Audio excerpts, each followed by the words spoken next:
Mesti cukup set dia 6 atau 12. Anak cucu nak pakai tak boleh.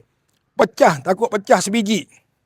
Kalau pecah yang tu makan tali pinggang ataupun makan pelepah kelapa lah pada masa tu. Kalau siapa ingat pinggang-pinggang yang warna koko, warna hitam dulu, simpan dalam almari, rapi.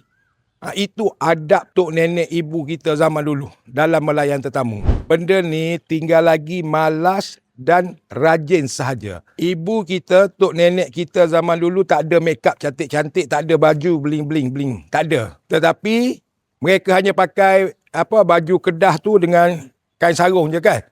Tak ada perfume yang wangi-wangi, tak ada. Dia pakai bunga melor je zaman dulu kan. Tetapi mereka kelihatan cantik kerana adab mereka. Adab mereka yang mulia. Itu pasal nenek kita, ibu kita kelihatan cantik.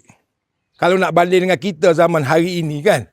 Jadi kalau anda ada pengalaman, kongsikan pengalaman anda bersama dengan ibu anda ke, tok anda ke, nenek anda ke, moyang anda ke, apa pengalaman anda tentang adab ni. Yang anda boleh kongsikan, semoga ianya bermanfaat untuk orang lain.